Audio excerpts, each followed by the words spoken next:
Um, Hello, everybody. Welcome to our session. Effect of external factors on macroeconomic performance. So today in our session, we have three distinguished papers and presentations. First one on impact of remittances on natural rate of dollarization in Caucasus and Central Asia. And the second one on the remittances and exchange rate policy for our results for Armenia, Kyrgyzstan, Moldova, and Tajikistan. The third one, external and internal factors affecting formation of interest rates on loans in the banking system of the Kyrgyz Republic. So I think all these papers are related somehow because of focusing on remittances and exchange rate policy regimes in Central Asia. As you know, the remittances in Central Asian context is one of the important macroeconomic trends. So I think that all these three presentations will be very interesting. Before going to the presentations, I would like to note briefly about the general instructions for presentation. We give 20 minutes for each presentations, and following each presentation, the 10 minutes will be devoted for the question and answers. All the attendees and panelists are encouraged to type their questions in the Q&A session. You see the button below the screens here. So after each presentation, we will ask these questions for the presenters. So if no more questions, we can start with the first presentation. The first presentation, effect of impact of remittances on natural rate of dollarization, trends in Caucasus and Central Asia. This joint paper by Rossiya Gondo, Altanay Aydarova, and Manmohan Singh. Rossiya Gondo, she's a deputy manager of macroeconomic analysis at the Central Bank of Peru. She also worked for IMF technical assistance for Kyrgyz Republic since 2018. She previously worked at the Americas office for BIS in 2015-17, and main research interests are on the monetary policy and international finance. Altanay Aydarova, she is the head of economic department of National Bank of Kyrgyz Republic.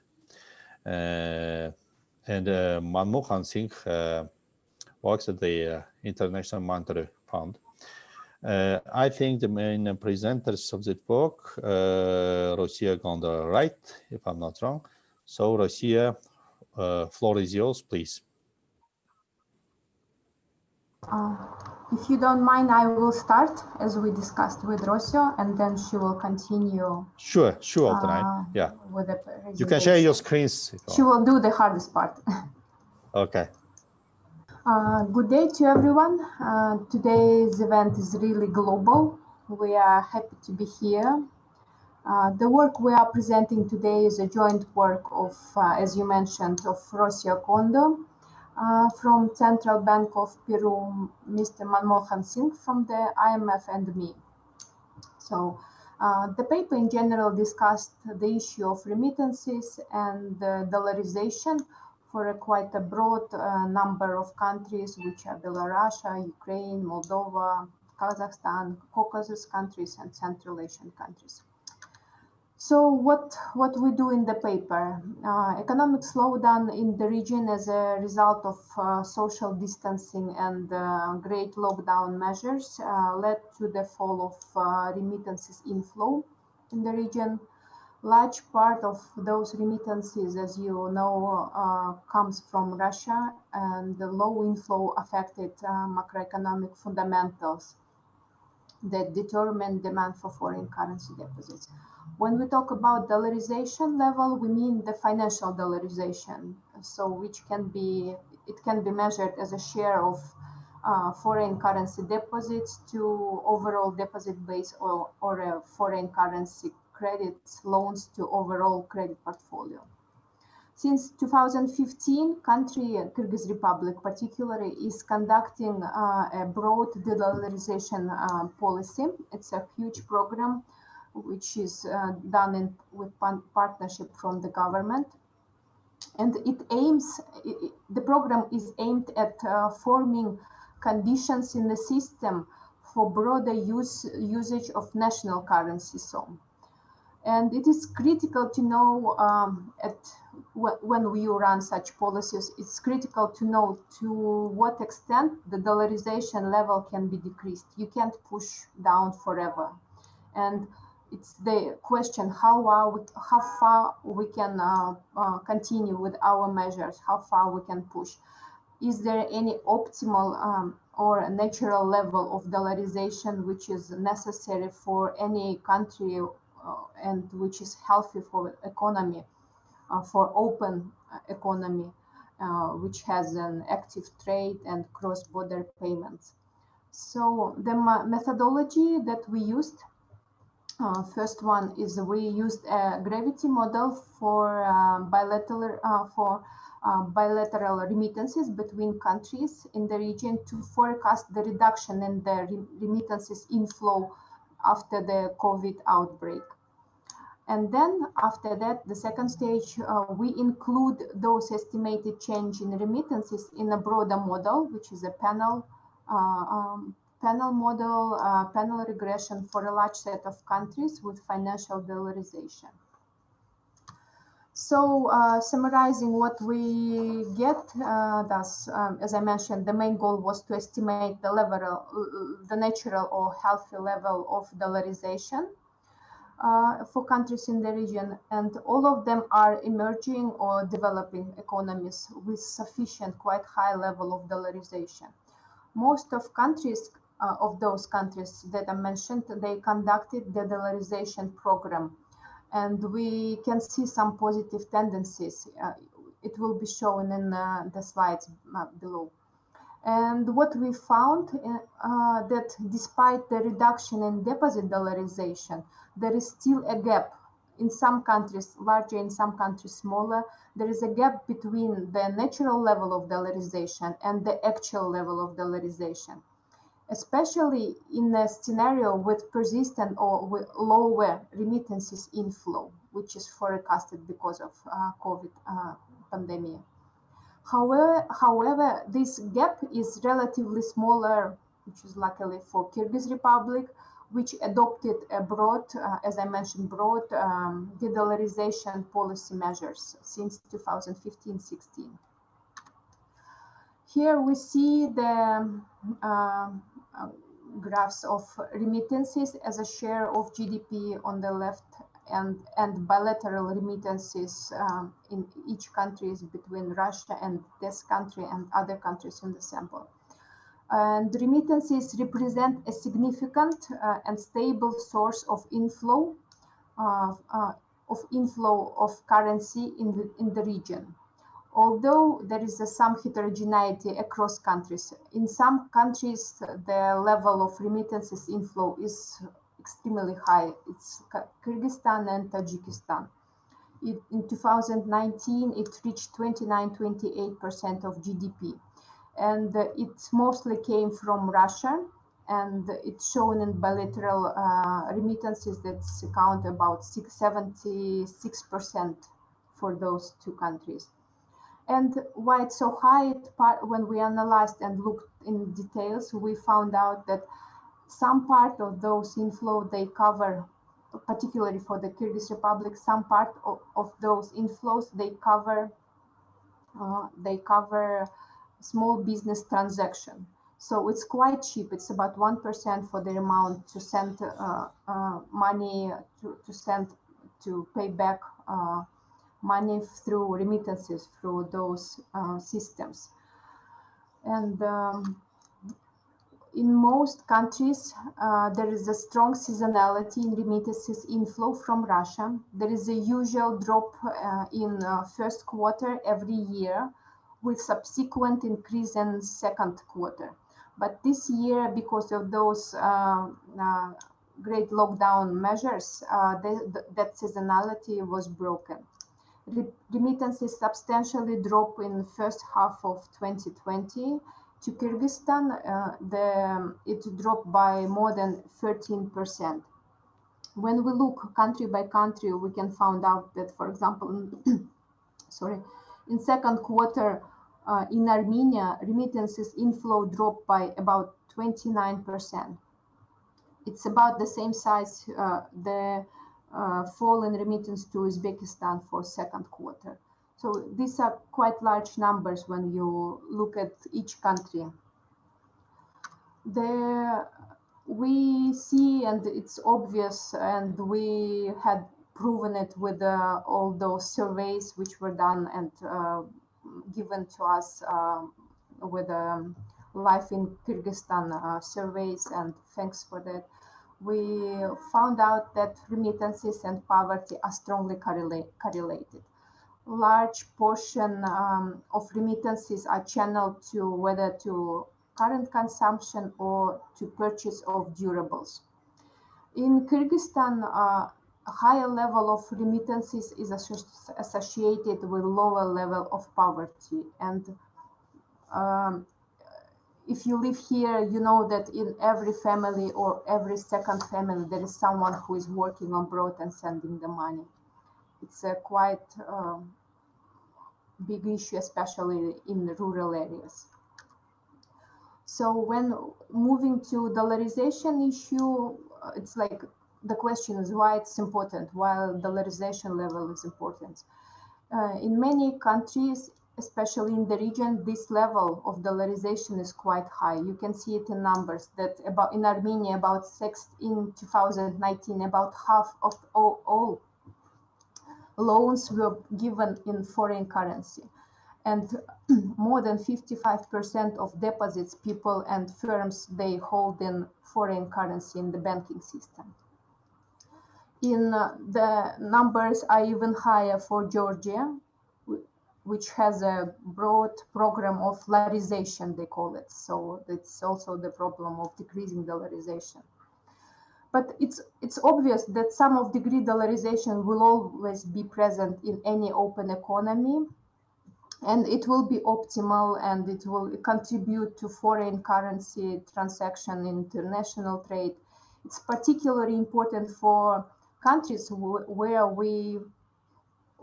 for countries which have quite low level of financial deepening and low level of capital market development, with limited access to local currency markets.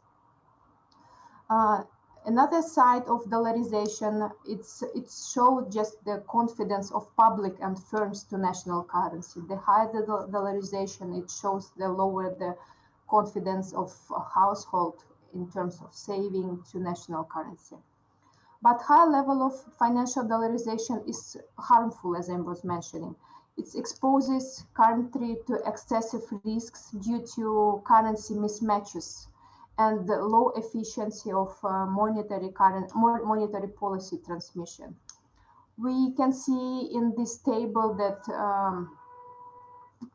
every country, almost every country, it has quite a good dynamics of decreasing loan and deposit dollarization for last 5 years. So, for example, in Kyrgyzstan, we started in 2014 with loan dollarization, which was almost 55%. Now it's 35%. In deposit dollarization, we started 2014 with 61%. Now it's about 40%. These are huge change, and especially people feel it now when COVID outbreak substantially affected foreign exchange dynamics, and the level we moved from 70 to almost 85, and banking system is still, it's safe, it's healthy, and it's partly explains the good results of those policies. So I will give floor to Ms. Rosio Gondo to continue. Okay. It's okay. So let me continue with what Altin and I already mentioned, what we do in this paper. So basically, we're taking the COVID scenario as a starting point with a contraction in global growth. We are expecting that in 2020, most countries will experience negative growth rates. And also, as she mentioned, many countries that are receiving remittances are also facing significant exchange rate depreciation. So we wanted to see first what was going to be the impact in terms of remittance inflows and how that was going to be a very important macroeconomic effect on those countries that significantly rely on these remittances. And then a second question that we ask is how will this reduction in remittances affect the availability of foreign exchange flows, and how will that probably reduce the natural level of deposit dollarization? So in our empirical approach, we start with a model to forecast the behavior of remittances. And we take as a starting point a gravity model. We follow the paper by Bogosian 2020, where he considers bilateral flows, especially because, as it was shown before, most of remittances come either from Russia or from other countries in the region. So we only considered that, but we think that that covers most of the remittances for the countries in our study. So in terms of the variables that we include as determinants, the main macro factors that are included in the study are related to the behavior of GDP, both from the sending country and the receiving country, and also variables related to inflation and the behavior of nominal exchange rate for the receiving country. There are also other type of controls that are not macroeconomic factors, but are more structural, like contiguity, common language, physical distance, the number of migrants from the receiving country, then female migrant participation, and the age dependency ratio. So the idea is to first estimate a gravity model with these bilateral flows, and then using that information, we can also have some forecasts for the macro factors and see how these changes are going to map into the expected value of these remittances. So we calculate the expected year-on-year percentage change in bilateral remittances for 2020 by considering these marginal effects of changes in these macroeconomic variables. In order to have some benchmark, we take the forecast for GDP, inflation, and nominal exchange rate from the IMF World Economic Outlook publication.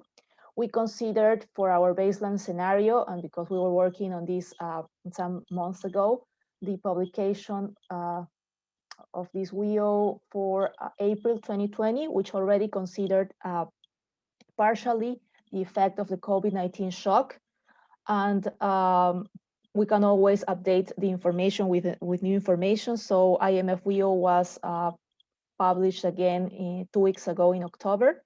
And we can see that the effect should probably be a little bit larger because they are expecting a higher GDP contraction in terms of the global economy. So to show you the results, here are the results for the empirical model. We have this regression, and we actually find the expected signs that are already shown in the previous slides. So let me just focus on two variables here. The first one related to GDP in the sending country with a global economic contraction. It has a positive sign. So if GDP is growing at a lower pace, then remittances inflows should fall for all the countries in the region. And you see that the coefficient is positive and significant in most of our regression specifications. And then there could also be some effect of the exchange rate depreciation. And you can see it in the fourth line, where there is a negative significant coefficient in some of the regressions too. We do many robustness checks. We estimate panel regression for the gravity model using different types of fixed effects, country per year, but all of the results are pretty much in line. So once we plug into these estimates the forecast from the IMF WEO for the macro variables, we obtain these results shown in these two graphs. So the graph in the left-hand side is the one for the... Sorry, you have 5 minutes left. Okay. Okay. For the current scenario. So this is with the COVID shock, considering the exchange rate depreciation and GDP slowdown. And here we can see that all countries show negative growth rates, so a reduction in remittances. And in the case of Kyrgyz, we have a 10.4% reduction in these remittances.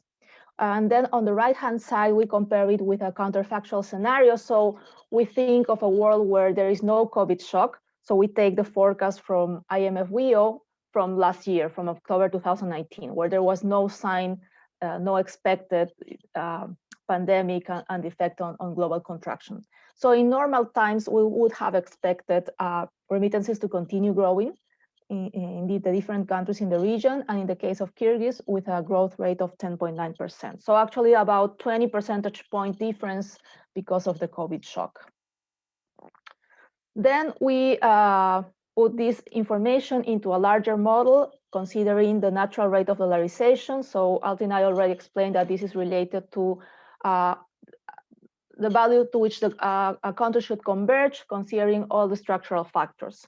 So let me just skip it very fast, but the idea is that this is not only going to depend on volatility of exchange rate and inflation, which is like the standard ISE and Levy-Yayati model, where higher relative volatility of exchange rates should favor deposits in domestic currency compared to foreign currency, where in countries where there is larger volatility of inflation.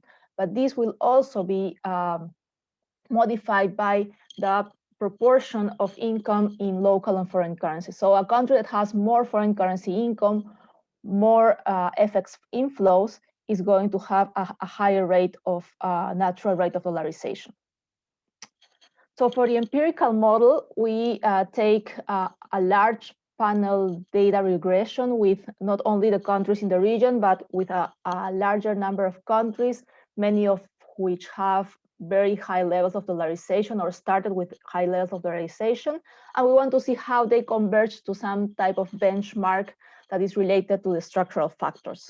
So these structural factors are going to be in the block of macroeconomic fundamentals. So countries that are larger and richer, so higher population and higher GDP per capita, should converge to lower levels of dollarization. And then countries with higher FX inflows should converge to higher levels of dollarization because most of their transactions are conducted in this currency. So countries with higher remittances, higher trade, and lower capital account restrictions should favor higher levels of dollarization in the long run. Also, we consider some policy variables that we set to converge to this theoretical benchmark from the theoretical model. So just to show you the results. Here, what we show is the estimation with a different set of variables that I already mentioned. And we can see that we find the expected signs, especially in the case of remittances, that is a variable that is of interest for us. We have that countries that experience higher levels of remittances are countries to which should converge in the long run to also higher levels of dollarization. For different types of regression specifications, we are changing the amount of variables that we are controlling for different types of policy variables, not only the volatilities of inflation and exchange rate, but also sometimes we include the levels of inflation because of this history of countries with history of high inflation are usually the ones that have these high levels of dollarization as well. Okay, so we take that that regression estimation, and again we include the effects of this reduction in remittances to see how this will impact the natural rate of dollarization. We start with a benchmark level that is the one for 2019. We calculate with the observed actual data for all the variables in the regression, and we calculate this natural level of dollarization. So you can see that there is very high heterogeneity because of the different structural features of the countries in the region. Kazakhstan with a natural rate of dollarization of about 3%, going up to Kyrgyz that has a natural rate of dollarization estimated at about 38–39%.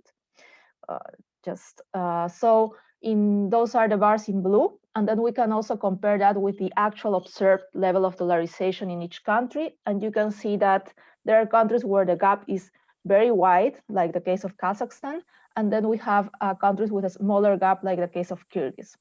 So just to give you some features of why we find these different results, basically this is going to be— Sorry, it's the last minute, okay.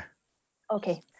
It is going to be related to the features. So countries with higher level of remittances have higher levels of intermediation in FX, and therefore you will be able to sustain higher levels of dollarization. So then what we do is we compare this scenario with the baseline scenario, which considers the COVID shock. And you can see in the table on the right-hand side that there is some impact of a reduction in the natural rate of dollarization, but the levels are actually quantitatively similar. So it's like a 1.3, 1.4 percentage points on dollarization effect of this shock. So just to wrap up, we find this large heterogeneity in the natural rate of dollarization in terms of how far the observed level is from its natural rate. We see that there's still a gap between these two measures, especially in countries where they are not so dependent on remittance inflows. And the gap is relatively smaller in countries like Kyrgyz, which adopted policy measures for dollarization. So it's only 1.6% in 2019.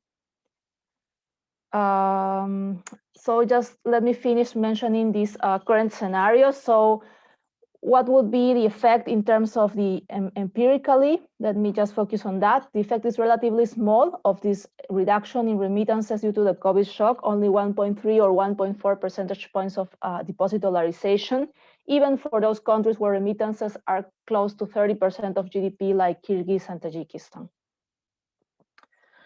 And well, I already mentioned what we did. We calculated the impact on remittance inflows to the region and its effect on the natural level of deposit dollarization after the COVID shock. We find this effect that is going to be very heterogeneous. And I just mentioned the one for Kyrgyz of a contraction of 10.4% of the flow of remittances. And let me just finish mentioning that despite the reduction in deposit dollarization, there is still a gap with the natural level. In the case of Kyrgyz, the gap is already small. So many of these measures for de-dollarization, the big package of policy measures for de-dollarization, have actually been very effective, and probably the levels of dollarization should stay very close to the actual levels moving forward. And thank you very much for listening. And I'm happy to answer any questions if there are. Thank you, Rocio. Thank you, Altonai, for a very interesting presentation. I'm looking at the Q&A section, so I see no questions. So dear attendees, please, if you have any questions related, and panelists as well, if you have any questions related to this presentation, please type your questions here. I see no questions, but let me point out a few of my comments. And the first one is about the methodology. So as a reader or a listener of this presentation, it would be good to see what kind of data you are using. For the methodology part, you're pointing out that you have some panel data regression with a larger set of countries, and we see that you're using from Pogosyan and other papers. And as far as I understood, please correct me if I'm wrong, you're using those estimated parameters and plug in with those expected economic growth and other coefficients. So it would be nice to see those data and at least the country coverage of these data set in order to be able to see to what extent it may reflect the context of countries like Kyrgyzstan. And the second one is about yes, as you mentioned, baseline and counterfactual level of dollarization is not large in that. So probably it is related, as you suggested, with de-dollarization policies carried out in Kyrgyzstan. But I don't know, but do you think that it can be somehow related with the size of informal economy in emerging countries, in emerging markets like Kyrgyzstan, because it may somehow be reflected to the behavior of people in deposit. So it means like whatever the exchange rate in that, so whatever the remittances coming in, so people as a general use of money and dollar are not eager to come up with a bank accounts, but rather they use in other household assets. So do you think that it can be some effect on this point?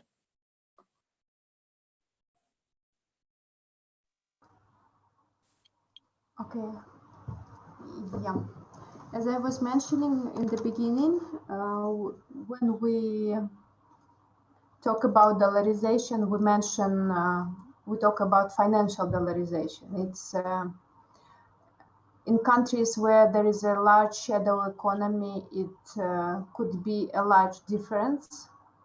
But this is the data which each country has and which is more or less transparent and open and measurable. This like financial dollarization level, and this is what we use. Of course, it changes with every shock, with any internal or external conditions.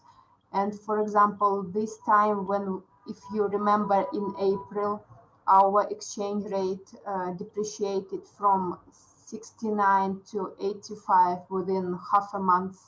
And it was a quite large, substantial shock for the overall economy. But banking system, it behaved it was more or less stable. We didn't see large changes in the terms of balance sheet. People didn't run to banks and shifted their SOM accounts or to dollar accounts or otherwise, opposite, vice versa. People didn't actually change their refinance their loans in FX to SOMs, because at this time it's quite low. I mean, it was a long way to creating more or less confidence of public into national currency, to create confidence of public in financial system. And I guess, of course, unofficial dollarization, the numbers can be different, but it's something you cannot measure anyhow. It's like measuring a shadow economy. You just can just suggest something. I mean, there's no data or no methodology that can help us with this.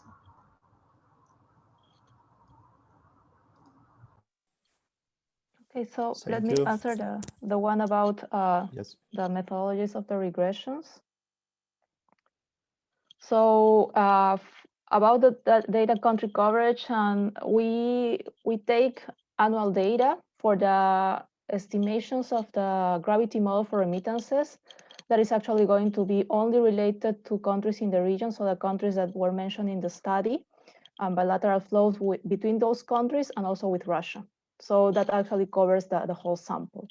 In the case of the second regression that considers natural rate of dollarization, we take a larger sample because we only have the annual data, and it would be a very short amount of sample, and there are a lot of structural changes in the trends of dollarization also in the region. So we consider a larger set of countries that have, I think it's like almost all the countries in the world, all the countries that have data for financial dollarization. But then we also do some robustness checks for only considering those countries in the region. And actually the coefficients that we get, even though they lose some power in terms of the estimation, we get coefficients that are consistent with a broader set.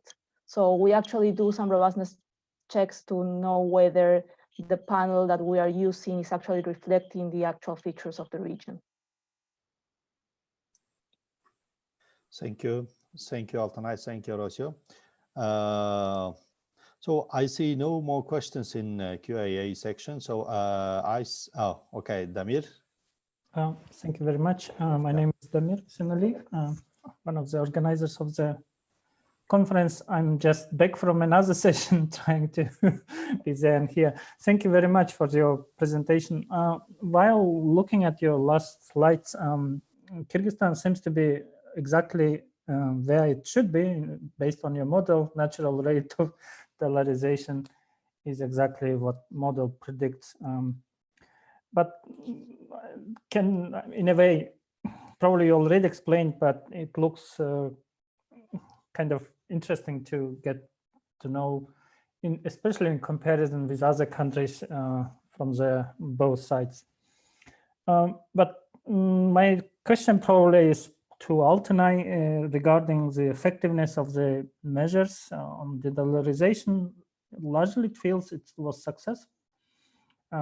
So how National Bank largely evaluates this policy? Was it successful? Was it kind of less painful than expected? And what do you think about future in terms of now kind of pressure to exchange rate seems to be in place? Do you think that people would try to switch back to dollars to be safe? Thank you. Okay, yeah. The main idea of doing that work was we were thinking, should we consider more active and aggressive measures to lower further the level of dollarization in the financial system, or should we stop where we are? Where is actually level which is healthy for the economy? So it was quite. As I told, we started in 2015 all measures, and they were done with the government. Some measures, they were some painful for financial system. They were sometimes painful for the lenders and for people who took loans in FX, because the interest rates, they were much lower at that time. But then first what we did, if you remember, in 2015, we prohibited giving loans to people who are not earning money in FX currency, so that not to create mismatch in their personal balances, so that so people will not be exposed to extra risks from FX side. Because if you remember, in 2015, Russia and Kazakhstan, they moved to floating, and the exchange rate was very volatile. And we also done quite a broad policy measures on regulation and macroprudential side of central bank measures. We also diversify measures on reserve requirements for national currency and FX deposits. So there was a huge number of measures, and the issue was how far we should move with all those measures, and maybe how far we should make them a bit lower or higher than they were like last year. So, and we found out that the current level of about 35% of financial dollarization, it looks like it's more or less healthy. It looks like it's more or less, it's suitable for the current structure of economy, to the level of remittances, to the openness of economy, and it looks like we are more or less where we were supposed to be. I would mention also Georgia. They were doing about the same measures, but their level of dollarization is much way higher than we have. Like they have like numbers about 60% of loan dollarization, deposit dollarization. In Kazakhstan, although the level of credit dollarization is quite low, but they have some problem of confidence from the public in terms of deposit dollarization. People still prefer hold their money in FX, in US dollars. It's partly, it could be because of that volatility in the exchange rate. And yeah, if I answered your question, that's it. Thank you, Altanay. So I think now we're finishing our Q&A session for this for the first paper. So we are somehow exceeding our time devoted for the first paper. And the next paper is by Elvira Kurmanalieva with the title Remittances and Exchange Rate Policy Forward Results for Armenia, Kyrgyzstan, Moldova, and Tajikistan. Elvira Kurmanalieva, she's an economist with very large experience in economic policy evaluation, consultation and analysis. She has very extensive practical experience in the analytical unit of the Central Bank, National Bank of Kyrgyz Republic, and Asian Development Bank Institute, and Eurasian Development Bank. She particularly focused on the economic policymaking analysis with particular interest in macroeconomic and trade policies, and also the regional cooperation. So Elvira, so floor is yours. Okay, good afternoon or good evening, dear participants. Well, first of all, I'm Elvira, yeah, and I work for EFS, Eurasian Fund for Stabilization and Development Project Block within Eurasian Development Bank. And here now I should put a disclaimer that the view that I am going to present now does not reflect the view of the policy of the EDB or EFSD and its governing bodies. Well, first of all, yes, I would like to express my appreciation and gratitude for inviting me to present at this conference. I heard a lot about this leak database, and unfortunately, I didn't have a chance to work with it, but I had a lot of chances to read very insightful papers, studies that really could bring about additional knowledge and value added to our understanding of the life that we have here in Kyrgyzstan. Well, the paper now that I would like to present now is actually the continuation of a small short note that I did with that is published in DB publication that I done back in 2013. But that time I looked at the macroeconomic. I was interested in understanding the macroeconomic effects of the remittances in three EDB member countries, Armenia, Kyrgyzstan, and Tajikistan. And time passed, and now I decided to look deeper into its link with the exchange rate, and I will explain why. And I also added one more country to see maybe it as a control. So what we know a lot about remittances about in these four countries that I decided to look at. And in general, remittance flows, especially in Armenia, Kyrgyzstan, Kyrgyzstan and Tajikistan have experienced a significant increase during the past 15 years. But as the previous presenter said, that mentioned also that they are projected to decline this year due to impact of COVID-19 pandemic.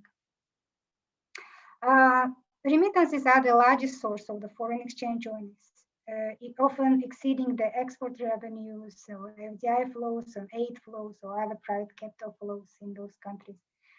And one more feature of the remittance is that is the single country, Russia, is a main donor for country remittances, especially for Kyrgyzstan and Tajikistan, where remittances from Russia comprise about from 80% to more than 90% share in the remittances. For Armenia, it's about 50 to 60% remittance. And for Moldova, it's about 20% of the remittances that are coming from Russia. Unfortunately, the quality and coverage of data on remittances are still subject to limitation. Previous presenters mentioned that for Kyrgyzstan, remittances often include some payment for goods and services. And there are also numerous evidence that remittance they are not fully covered in the statistical data that we have, and very often labor migrants find different ways to send money back to their home countries. Why I decided to look at the link between exchange rate and remittances is because in my previous study, what I found the evidence of a so-called Dutch disease effect of the remittances. So Dutch disease actually is a real site phenomenon, which comes back from the experience of Netherlands when the natural resource abundance brought about a huge capital boom and capital inflows, and which brought about a boom in the domestic expenditure and finally alter the relative prices of the in favor of non-tradable goods.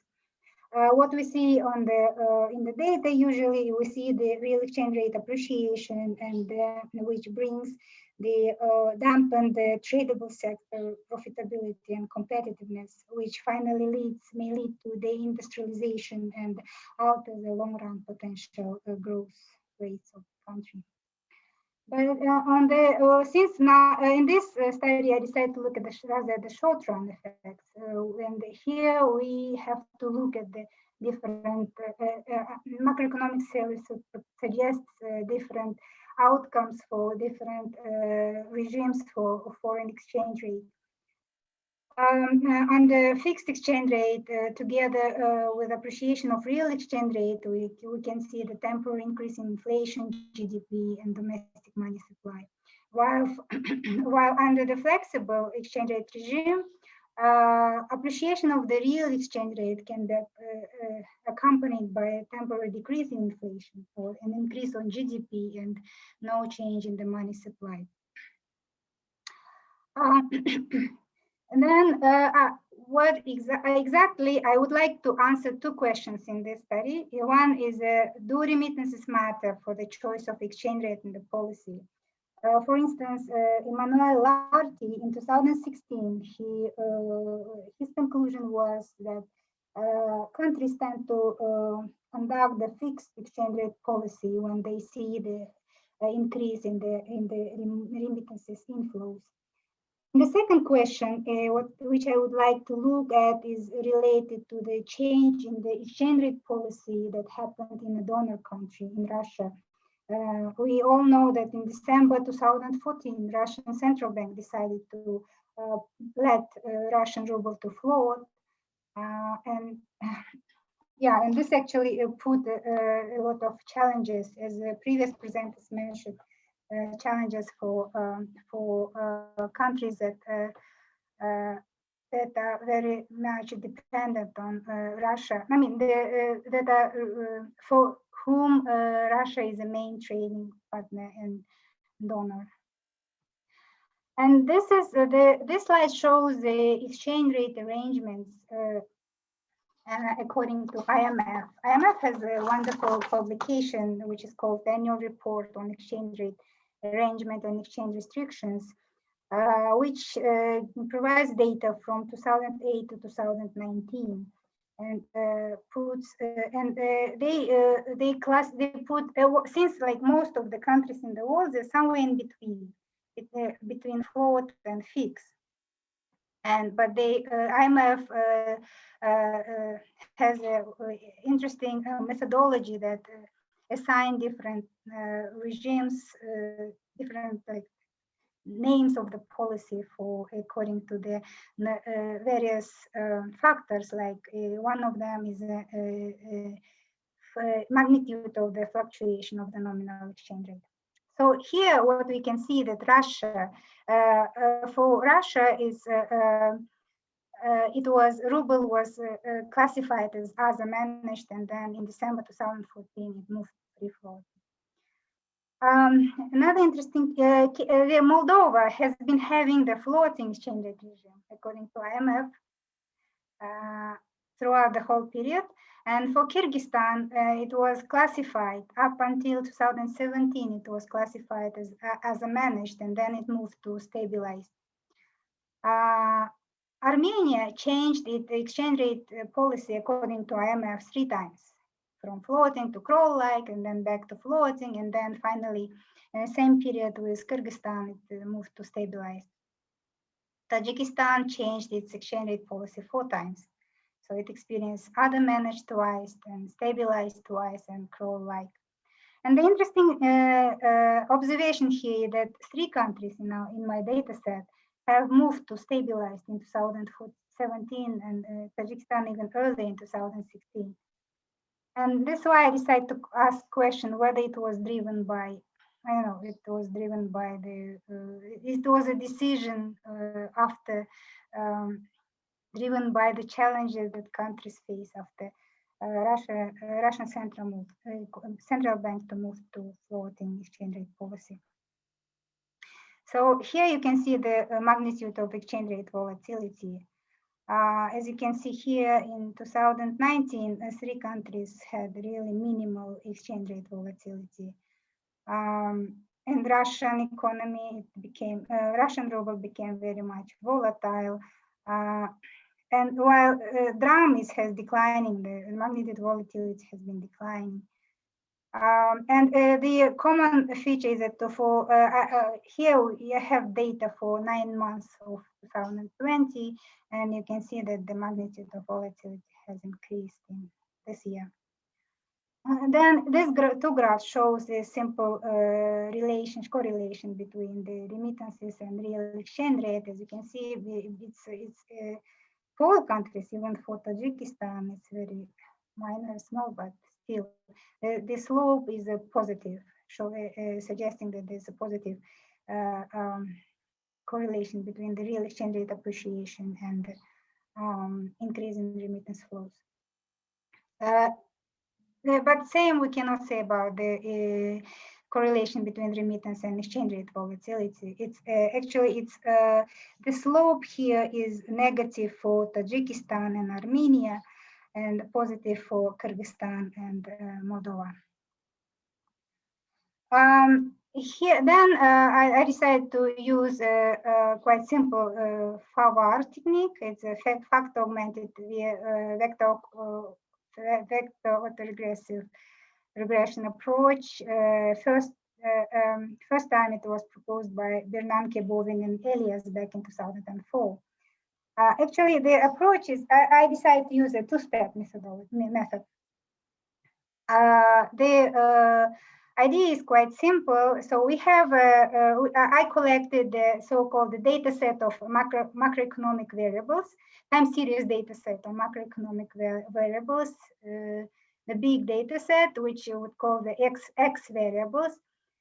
And then I derived the common factor using the principal component analysis, and the factor is F here.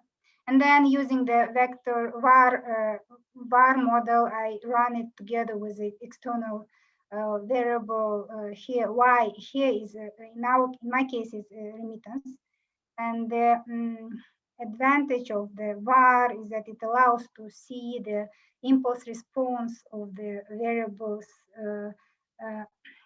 in response to some positive shock of remittances. So we have a shock of remittance, which we can look at. In step 2, we look at the response of each X variable in response to the positive shock in remittances. So here we have the results. For Armenia, as you can see, I should mention that the blue line is a 0 line, and the yellow line and purple line are the confidence bands, and the impulse response itself is a red line. So if the blue line is outside of the confidence band, then we can say that's statistically significant. So in case of Armenia, what we observe here is that remittances have a short-run effect on GDP growth, driven most probably by household consumption.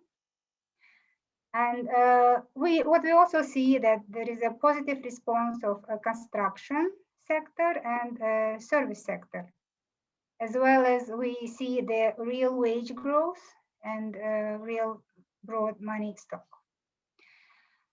And what we also see, the statistically significant negative response of exchange rate volatility.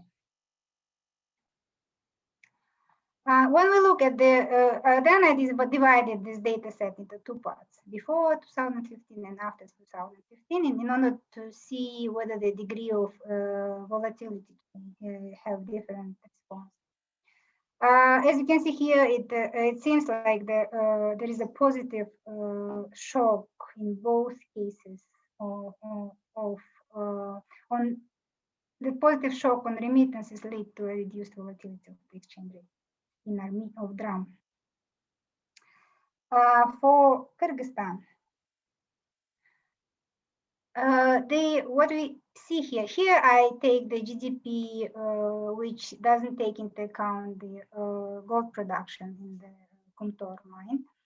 And here we see the positive response, the statistically significant positive response of GDP, which is pushed by the non-tradable sector. We see the construction and service, a positive statistically significant response. Here we also see the employment. It's not statistically significant, but if I decompose into the different two parts, it's a tradable sector response, employment, and non-tradable sector employment. And the results show that employment in tradable sector decreases while non-tradable goes up. We also see the positive response in inflation and wage. And Elvira, you have 5 minutes left, okay? Yeah, I'll be quick. And the real exchange rate appreciation. While for the currency volatility, there is no statistically significant response. So if we divide into two parts, then you can in order to see the response on the currency volatility, here it's not significant, but here there is some slight statistical significance, which hypothesizes that the positive shock in remittances leads to a reduced volatility of exchange rate after 2015. For Moldova, there is a positive remittance shock maybe push down the tradable goods sector. We have agriculture and industry. There is a one period statistically significant response. And we also see the real exchange rate appreciation, while the currency volatility, it's, well, it's maybe not, well, I think that's because when we divide it into again, there's no statistically significant response in currency volatility to positive shock in remittances.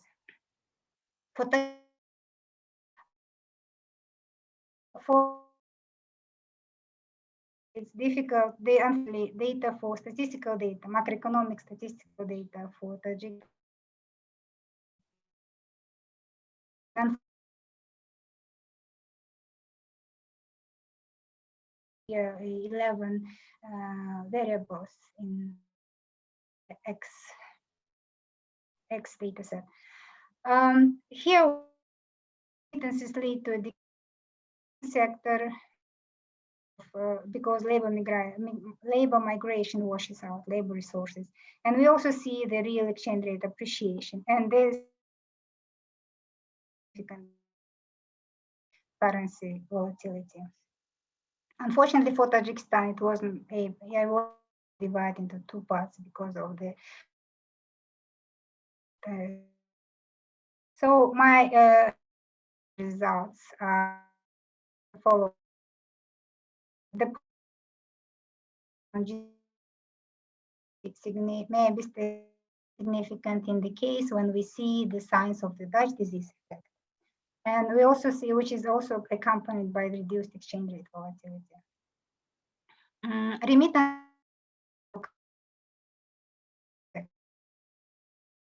and production.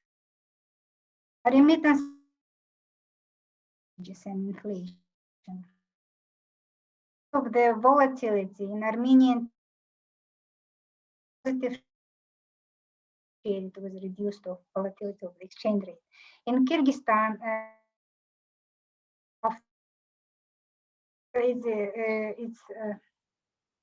observed after 2015.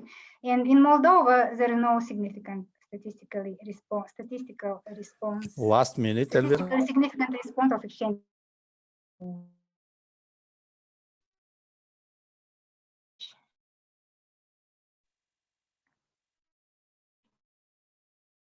So shall I stop the demonstration? Oops. Thank you very much. I'm looking at the Q&A session. Still, we do not have any questions, but I have a few comments on your point. About the remittances effect in post-Soviet countries, maybe the Kyrgyzstan, Tajikistan, and Moldova, maybe somehow Armenia also strongly affected. I think so. But about the Dash disease diagnosis that you provide in as a result of your estimations, you point out that the Moldovan case there is no sign of Dash disease. But do you think that somehow Moldova was kind of entering this phase a bit earlier?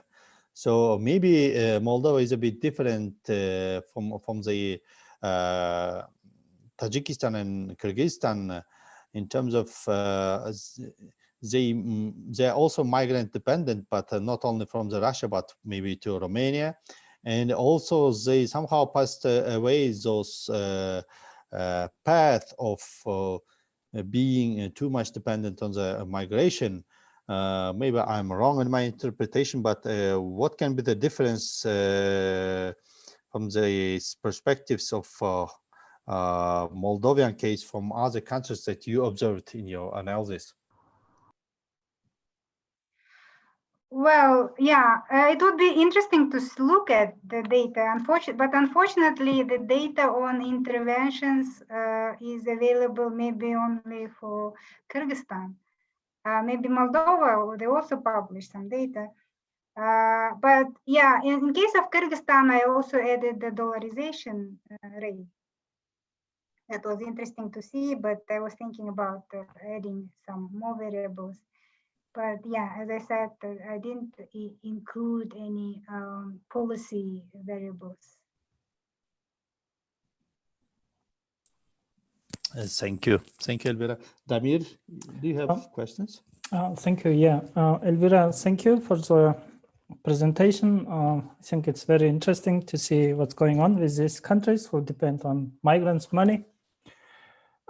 While discussing this Dutch disease issue, definitely division of an economy to tradable and non-tradable is very important. And from what I saw, you put industry and agriculture in tradable sector and services and construction in non-tradable.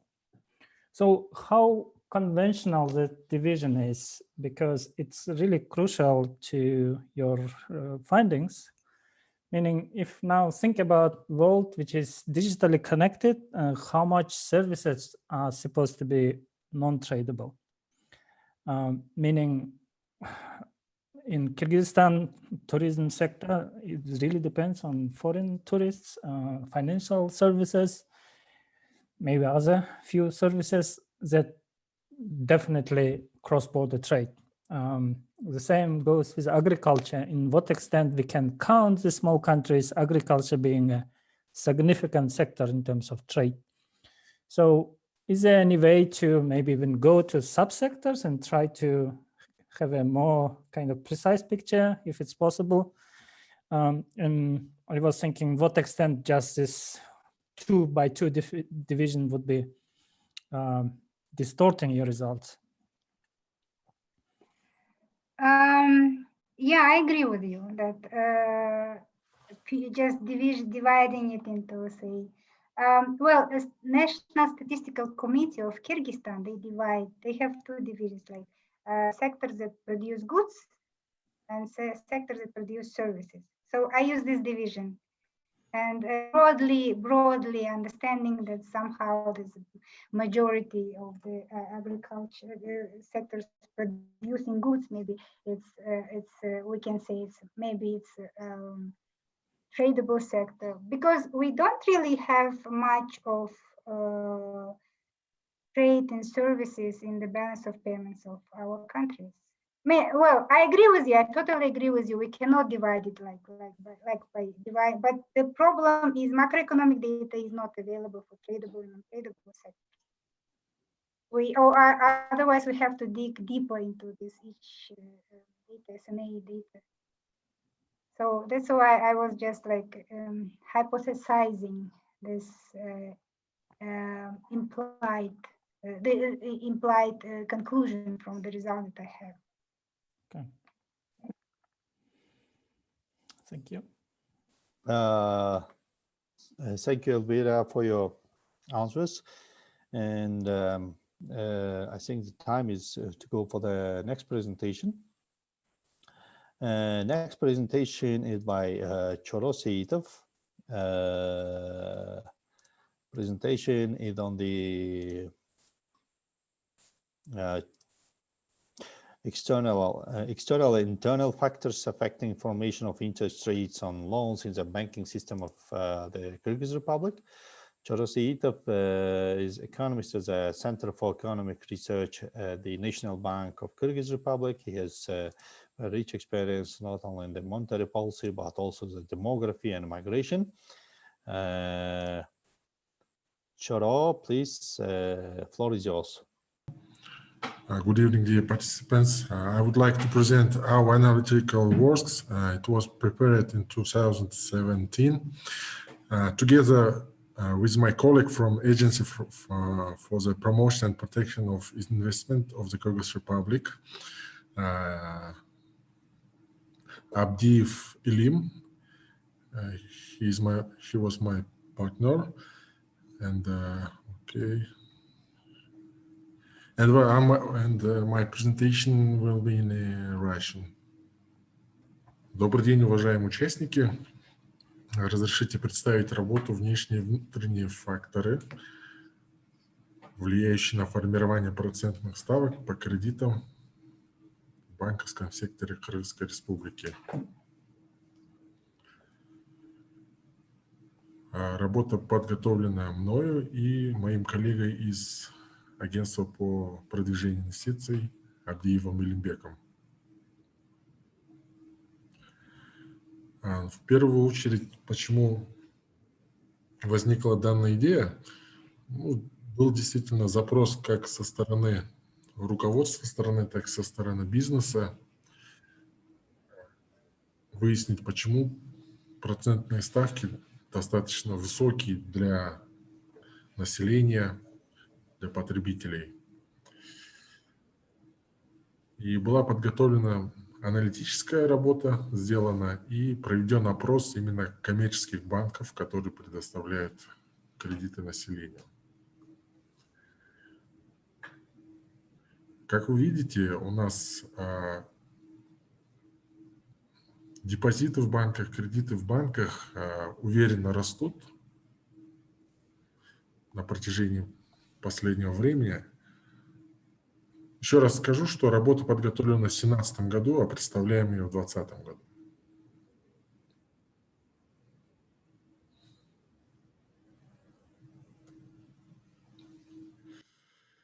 И, как вы видите, процентная ставка была относительно высокой, варьировалась от 15 до 22%, в то время как в таких странах, как Россия и Казахстан, процентные ставки по кредитам были дешевле. Именно в национальной валюте. И со стороны Национального банка и правительства, естественно, были приняты меры по снижению процентной ставки рыночными методами.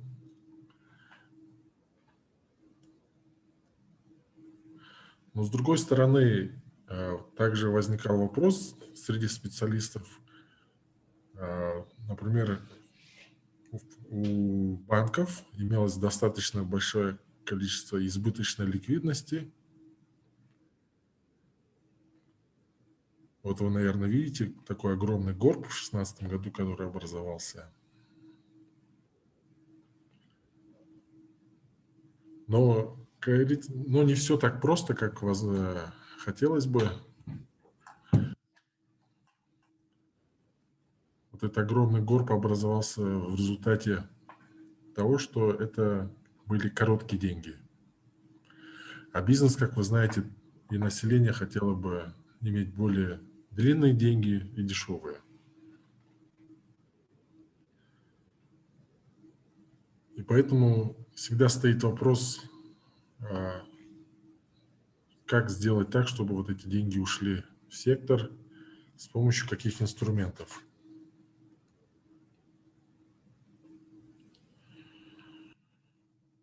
Тем не менее, процентные ставки у нас, как вы видите на экране, они снижались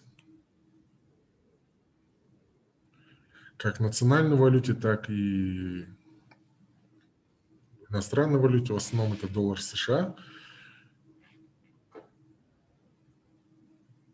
Но этому были как раз способствовали некоторые факторы, как внутреннего характера, так и внешнего. Например, те же самые меры Национального банка, так и конкуренция на рынке. Сейчас мы это с вами рассмотрим.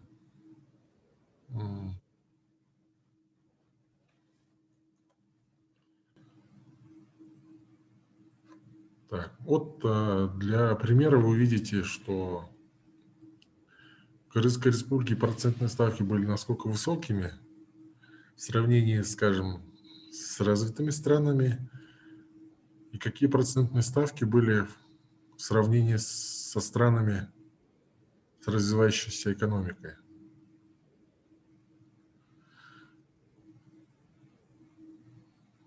То есть вот эти высокие процентные ставки присущи, как мы видим, странам с развивающейся экономикой.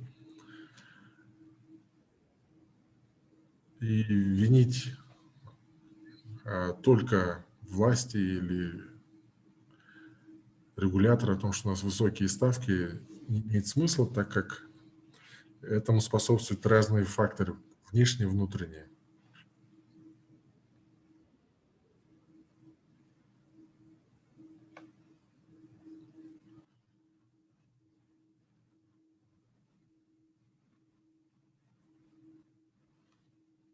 Ну от чего же зависит стоимость ресурсов в банковской системе? Этому, естественно, посвящена определенная литература. Здесь я привожу несколько примеров. Конечно, зависит от возможностей коммерческого банка, его размеров активов, какой рынок он занимает, долю рынка, качество законодательной базы, внутренняя конкуренция, макросреда, от уровня ликвидности и стоимости привлеченных ресурсов.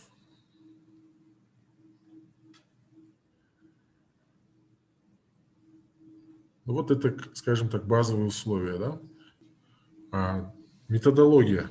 Мы провели интервьюирование с представителями 20 банков, провели экспертное интервью с начальниками казначейств и кредитных отделов. Это те люди, которые определяют, сколько будет стоить ресурсы, по какой цене привлекать депозиты. А также мы использовали анализ статистических данных Национального банка и Национального статистического комитета.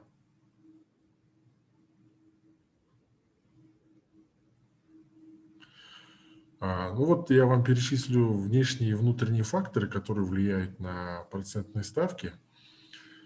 Вот внешние. И подробно остановлюсь на каждом пункте. Вот, например, видите, конкуренция. В ходе опроса участников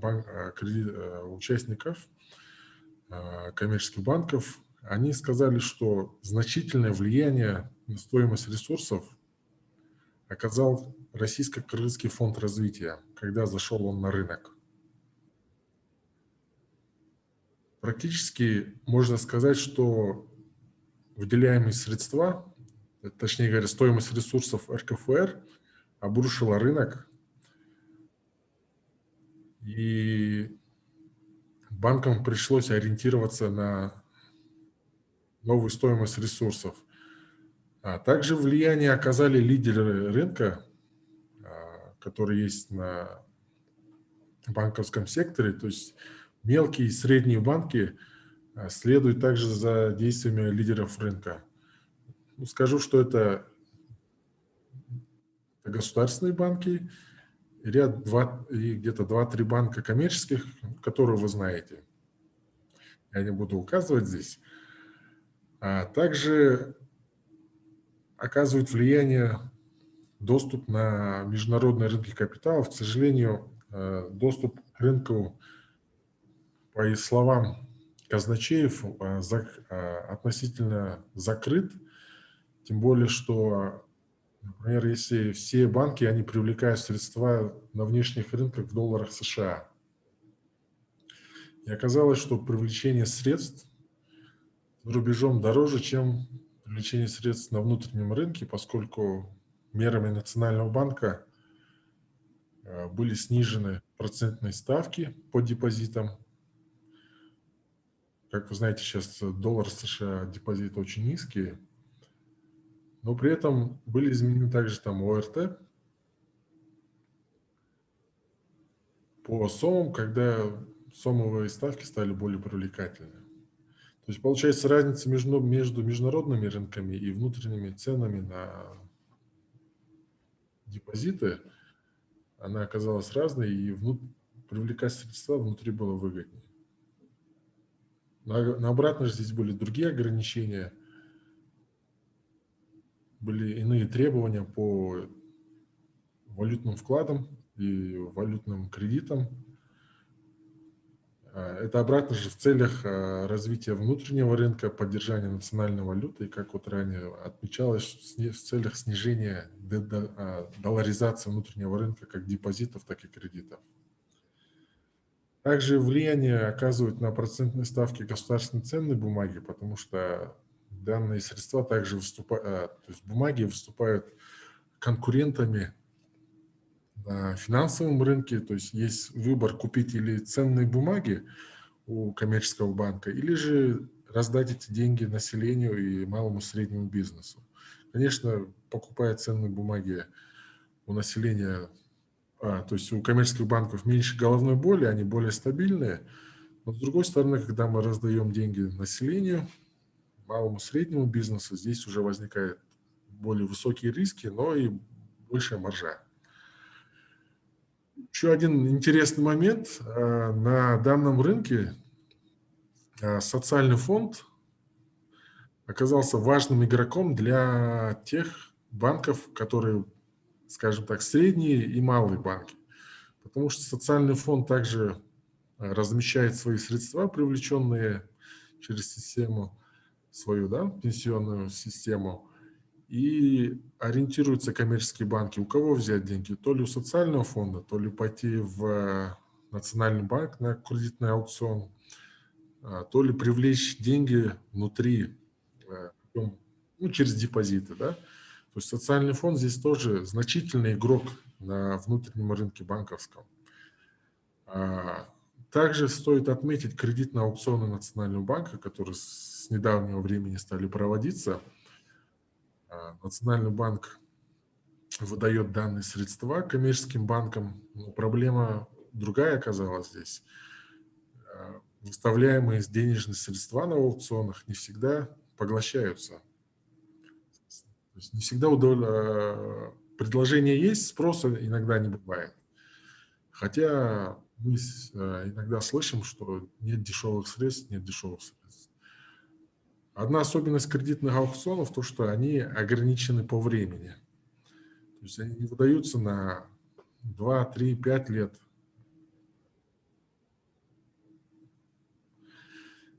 Еще один внешний фактор – это учетная ставка.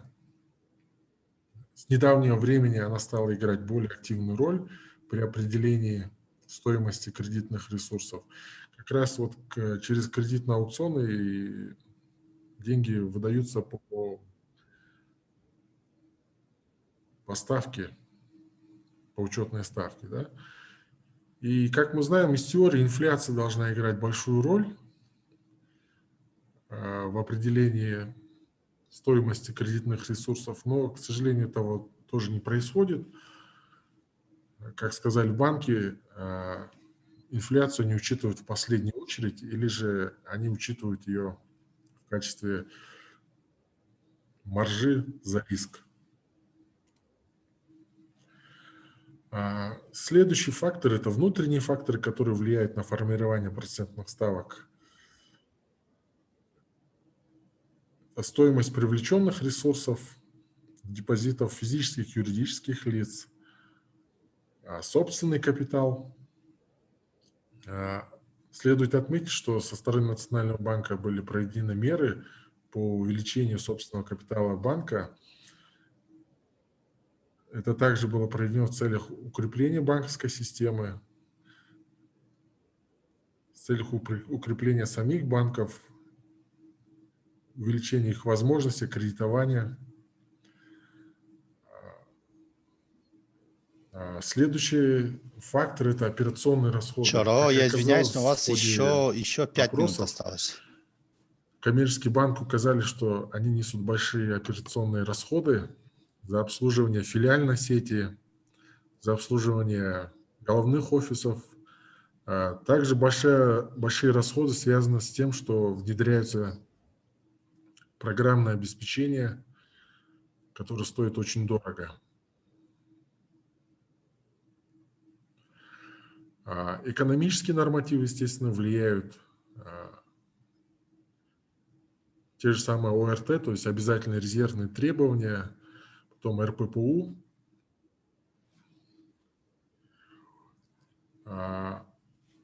Маржа, риски невозврата и волатильности курса. Это я вам так перечислил внутренние и внешние факторы. Но самое интересное в том, что говорили сами банкиры, что было выяснено.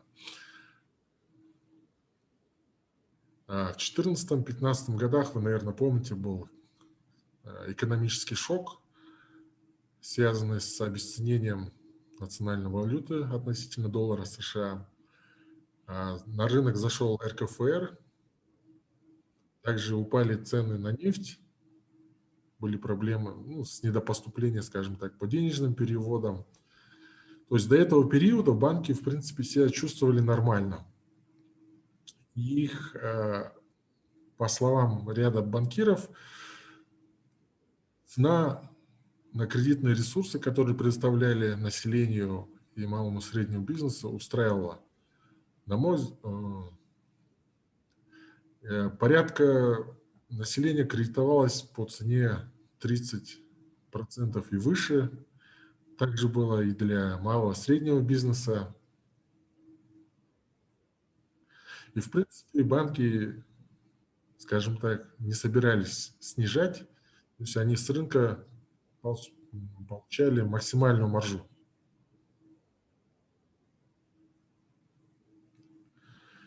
Но вот какой-то кризис, вот этот 14-15 годов, а также вход на рынок РКФР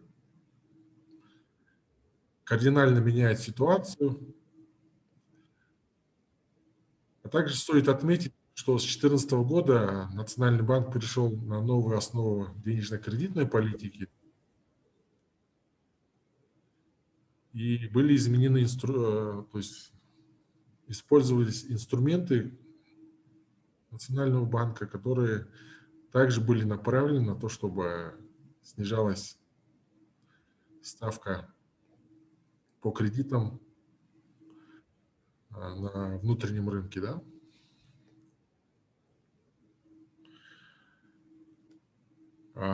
Соответственно, у коммерческих банков были и запросы, они просили доступ к дешевым ресурсам, внутренним и внешним.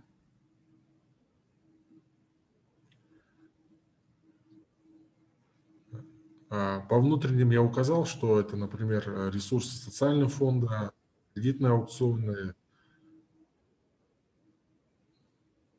части внешних, они просили, что если они, например, на внешних рынках берут в долларах США или в евро, им обязательно требуется хеджирование.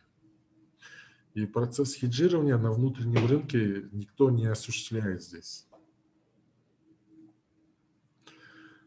Также у них было предложение, но это уже не к Национальному банку, а вообще к правительству, скорее всего. Это... Вы меня слышите? Да, слышно, Чоро. Развитие страхования и пенсионного рынка, так как именно... Чоро, вы меня слышите? Да, я вас слышу. У вас еще 3 минуты. Хорошо, я заканчиваю. Развитие рынка страхования и пенсионного рынка, так как именно на этих рынках длинные деньги создаются. Они просили также изменения РППУ, а также от себя они видят, что необходимо снижать операционные расходы.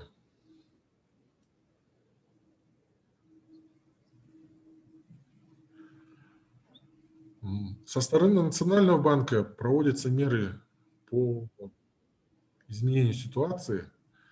Вы, наверное, сами наблюдаете, что ставки постепенно падают. Например, это активизация межбанковского рынка, такой же инструмент, как внедрение кредитных аукционов, снижение учетной ставки.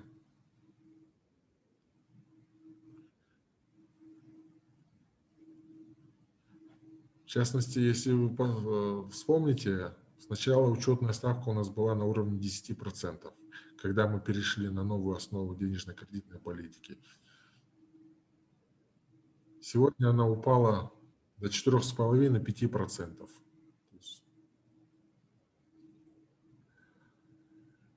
И учетная ставка выступает, кстати, ориентиром, якорем для определения как стоимости кредитных ресурсов, так и стоимости депозитов.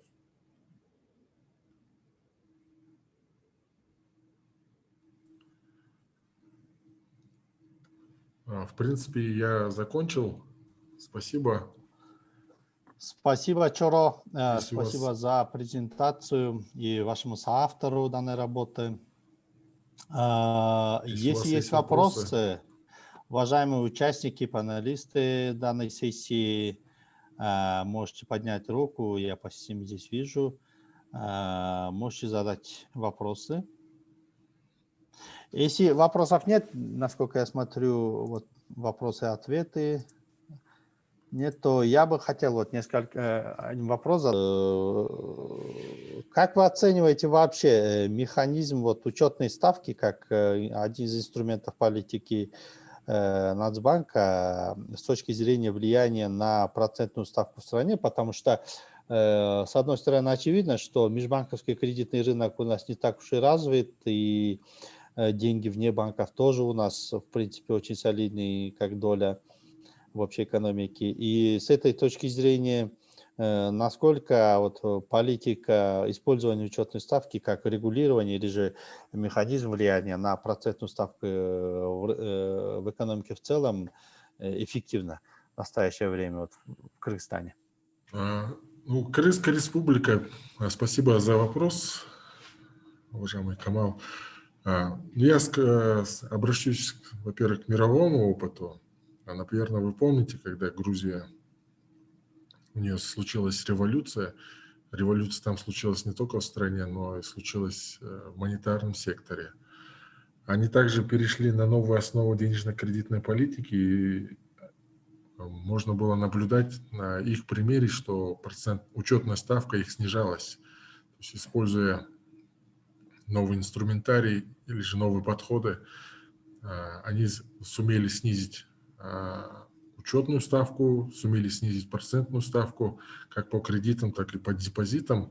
И разница между депозитами и кредитами в Грузии была очень маленькой. Хотя они имели те же самые проблемы роста развивающейся экономики в Кыргызстане, что и присуще в любой стране, да? В том числе Кыргызской республике. Такой же пример, например, в Сербии. Они использовали монетарная политика была направлена также на снижение процентной ставки, где учетная ставка выступала якорем, что также позволило снизить стоимость кредитных ресурсов, а также стоимость депозитов. В Кыргызской республике с 2014 года, я уже отметил, перешли на новую основу денежно-кредитной политики. В основе нее также лежало, что смысл заключался в том, чтобы отрегулировать рынок, увеличить активность на межбанковском рынке, когда Национальный банк не выступает часто там, а сами банки торгуются и сами же предоставляют друг другу деньги. Учетная ставка в данном случае, если брать исторический аспект, прошло 6 лет. В принципе, данный инструмент, я не хочу говорить, что только данный инструмент, но все меры, как экономической политики, со стороны фискальной политики и монетарной политики, оказали влияние на постепенное снижение процентных ставок. Можно отметить, что процентные ставки снижаются постепенно. За день этого, конечно, не произойдет, но тем не менее мы работаем, то есть рыночные механизмы работают так, что процентная ставка будет постепенно снижаться, и учетная ставка здесь имеет большую роль. Спасибо, Чоро. Да, Эльвира Курманалиева, у вас есть вопрос? Пожалуйста, задавайте. У меня короткий вопрос. Вчера спасибо большое вам за замечательную презентацию. У меня вопрос только. Вот вы говорите о снижении процентных ставок. Они снизились только по кредитам и депозитам в национальной валюте, да? Это вы смотрели на разницу между по валюте и по суммовым ставкам? И насколько на это повлияло те замечательные меры по дедоларизации, о которых до этого Алтынай говорил? По депозитам, то есть по кредитам, сейчас, да, скажем так, по депозитам в иностранной валюте снижение произошло очень сильное, ставки упали вплоть до нуля в некоторых банках.